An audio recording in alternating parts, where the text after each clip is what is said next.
We are back for Social Genius, brought to you by Drunk on Social, the social media podcast, the only one you should be listening to that gives you all of the news and what's going on and the strategies you should be paying attention to in your social media business. And Tristan, today we're going to talk about two things. Usually we're talking about news. Today we got one piece of news and one piece of content. Let's start with the news, and it's pretty fucking big news, which is old news by the time you're listening to this, but at the time of recording, this just happened today.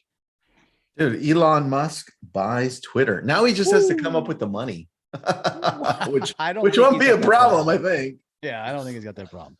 In fact, I am willing to donate $1,000 of my hard-earned money towards the $44 billion offer.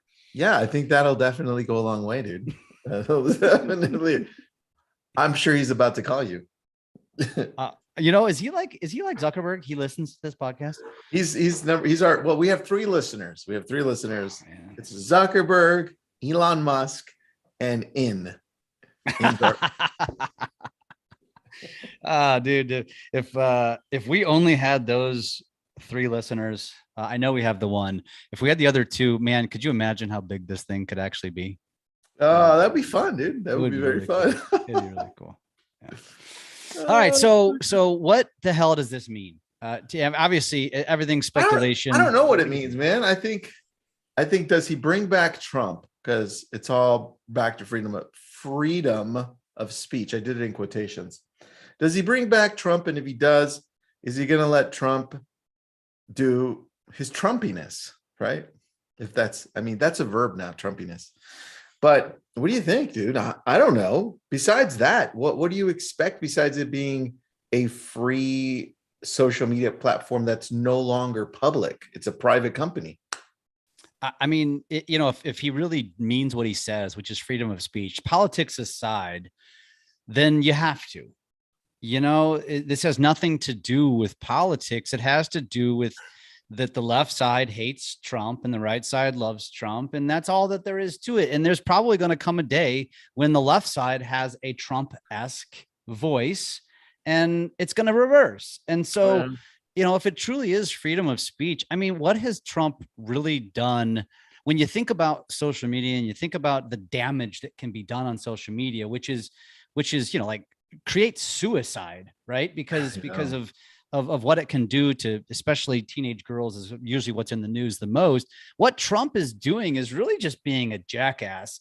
He's not actually doing anything that other than just stirring the pot. And that's freedom of speech, isn't it? Yeah, it is. I don't know. It is. Well, here's the thing. It is up until people, and I'm not saying people that follow or love Trump, right? Just people in general, when they hear someone like you or I that encourages them to do something and then they go out and do it and it's something that's against the law, at that point, like where should we put a stop to that speech, right? And at what point does it become speech that's, and you know what? You and I were talking about this at my house in the whole session that we did. I'm like, at what sitting point, on the couch. Yeah, Revolutionary War. We won't even go into that right now. But dude, yeah, I don't know. I don't know the answer. What would you do? I'd bring him back. Yeah, me too. I'd bring him back. I just think it's just such a bad move for Twitter and for any social platform to shut down people. Yeah. Right. Because then if you shut one down, who's next? Right. So I don't know, man. I don't know, but I'd bring him back. I would just have better rules and be like, dude, we're probably going to suspend you for like 24 hours if you're a jackass.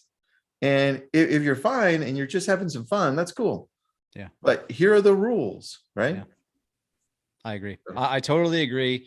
And let's be honest, people are going to do stupid shit and cause damage and inflict harm, whether Trump is on Twitter or not. 100%. And so if that's what people really think is the driving force behind stupidity, then, you're kind of living in a bubble, because stupidity is stupidity and it's going to continue regardless. And, we could cite many, many instances that have nothing to do with Trump that were just completely moronic. beyond the Capitol, the storming the Capitol type shit, right? So true. So and guess what? And here's the other deal. Even if you really can't stand Trump, which I think Tristan, I think I can speak for Tristan and say we're both very much in the middle on Yeah. all of these topics, including Trump. He's only got one more term if he even runs again. So we only have to deal with him one more time. You know what? I'm more entertained when he's present than when he's not. So I mean, So is the media. So is the media, dude. Selfishly, yeah, I just want to be more So entertained because you know what? Ultimately, that's what social media is, which is a perfect freaking segue into a question that continues to come up with Tristan and I recently, which was part of the reason why we started doing group coaching, why we're doing one-on-one consulting and helping individuals with their brands and growing their brand, is that, hey, Tristan, Jeff, it's like everybody's paying attention now because all of a sudden, everybody was super busy. Rates were low, and now rates are rising.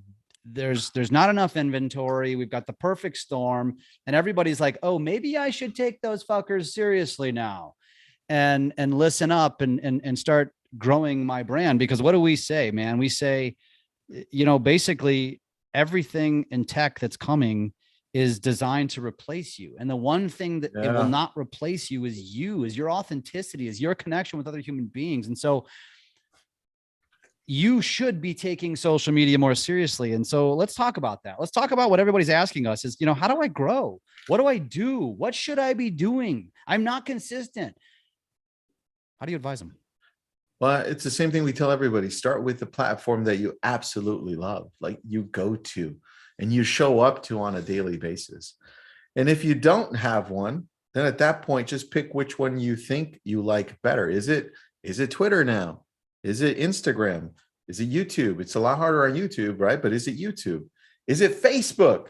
And then once you decide, hey, it's going to be Facebook, then show up on a daily basis. You know what?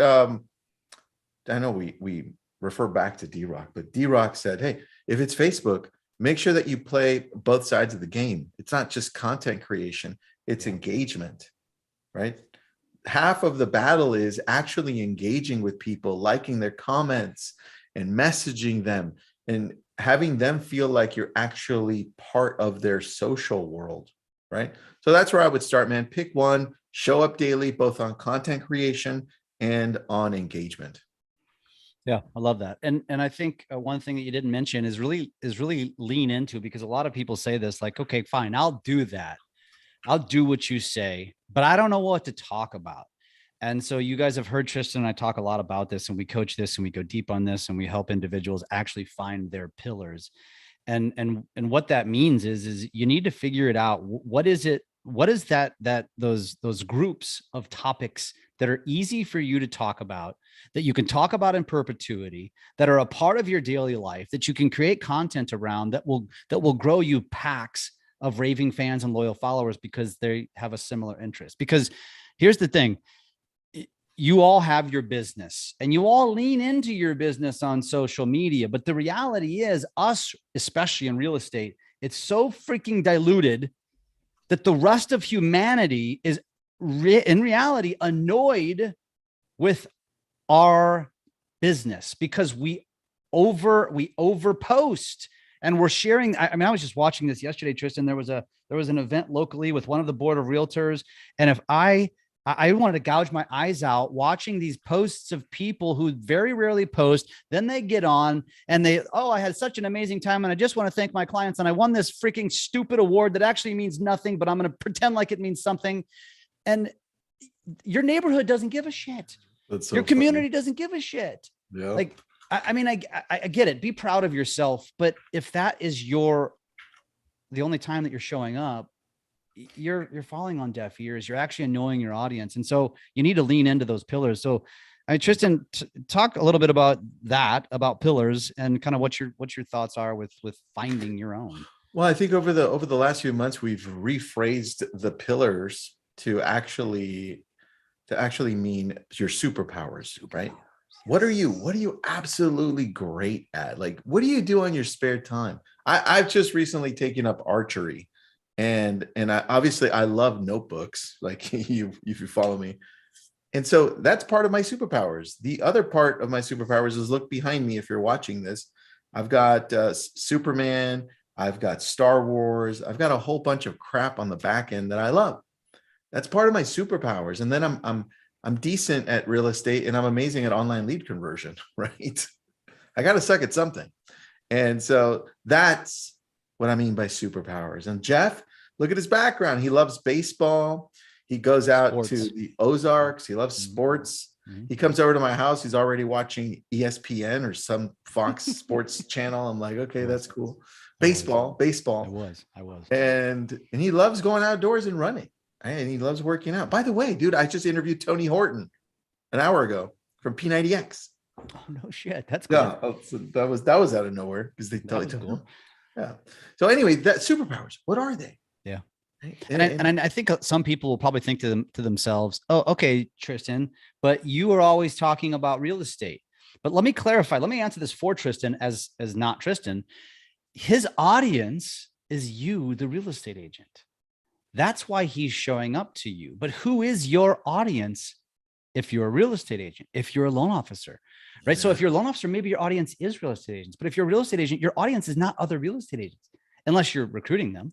So think about that, because the vast majority of real estate professionals, you're not targeting real estate agents, but that is who your content is showing up to, not the actual end potential buyer.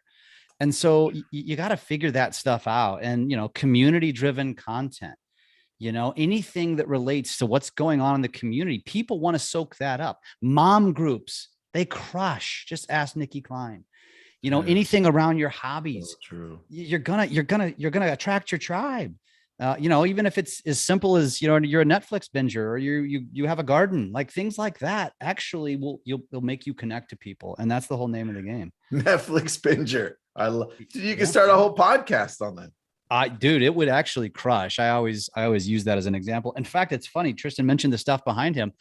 He doesn't even know this. I've got extra content that I'm going to be sharing over the next couple of weeks. And one of them is going to actually be poking fun at him. And I'm going to do it. You know why I'm going to do it? Because I know that there's going to be, most people are going to defend his dorkiness that I call dorkiness, of course. Did you end up posting yesterday? Yes. And I saw no impact. How did they? Oh, okay. I saw no impact. Same. Yeah. Okay. I meant to tell you that. Yeah. All right. Dude, so anyways, I can't wait to see what you post now. I did share one of our videos, but I don't want to digress. We've only got 5 minutes left, and I'm actually looking now. No, nothing, just very normal reach. And just in case anybody's wondering right now, so I was at an event. We did an event in San Diego. We do these events. The current theme is evolve your brand or go extinct. And if you're a real estate agent or team lead, or you ever want us to do something like that, Tristan and I are starting to speak together. We're sharing stages. We're doing a lot of this stuff. We're happy to do this kind of stuff for you. Just reach out to me and we'll schedule it. But one of the speakers, I shared the stage with another speaker. We kind of went back and forth, and he was a social media guy and he has a company and stuff. But he said that his girlfriend, who's got influence on TikTok, I think she's got 50 or 60,000 followers, nothing massive, but really good. Said that she gets a lot of traction when she posts her TikToks on Sunday afternoon, specifically after 4 p.m. Pacific. And if you do multiple posts, you stagger them by about an hour. So I did that yesterday. Mm-hmm. And yesterday, by the way, we're recording this on a Monday. So yesterday was Sunday, and I did not see any specific impact. Maybe my content just sucks. Or maybe it's her followers that tend to, I mean, your content sucking is a possibility. I just didn't want to. Then the sick irony is that one of the videos was of you son of a bitch. Oh, that sucks. I set myself up for that one. You did. You did. So, okay. So go lean into one platform, find your content. How consistently should they be posting? I daily, and I usually challenge people and say, if you can post right now, okay, it changes. This changes. But right now, you and I started testing posting 3 times a day in any specific platform. If you're going to do one, that would be ideal. And I'd love for it to be one in your feed and maybe 2 short videos, or maybe a few stories, a short video, and one in your feed. Just a combination of something like that, because you can do that on LinkedIn. You can do stories now on TikTok. Instagram, you've got like a multitude of weapons there. And then Facebook's same. The only one that you're very limited on is YouTube, because you can post. Not a lot of people, unless you have a good following, follow the actual static posts. And then you can do shorts, and then you can do the long form video. Those are the three. So it just depends where you go, but I'd like to see three a day, one to start, right? One to start. Agreed. Build a cadence. Yep. Figure out how to build a cadence. Vomit your life and your stories. Share more profound stuff on your feeds. Depends what platform you're going to. And the last thing I will say is, and what we're starting to do is, in fact, we're going to hang up from here, and we're going to have 2 conversations with 2 of our real estate friends that are very, very high-end producers in the industry, who want to talk to us about helping them with their social. And one of the things that we're starting to do is build social media plans for individuals, to where basically you're just going to tap into our resources. A, we're going to coach you. B, we're going to help you create content. We're going to help you script. We're going to help you create hooks. We're going to help you create long form content, which that can be distributed to YouTube, that we can then take and edit for you, and then chop up into microform content that we can share across other channels for you: Instagram, TikTok, Facebook, LinkedIn, maybe Twitter, probably Twitter now. And then also we're going to take that one video, and then we're going to turn it into some static posts as well. And so we're going to start doing this for individuals. And I can't speak for Tristan on this one, but I can tell him that I am most excited for this, because, to me, I've built my business has grown massively as a result of social and video. And I think Tristan can say the same. And I'm excited for the challenge to do this for other people, because at the end of the day, our success is going to be your success. And so I'm excited to really dive into that. Dude, me too, man. Me too. Well, good stuff, man. Episode 59, checking out. It'll probably be 59. If I'm wrong, well, then so it is what it is. Episode something, tune in. That's right.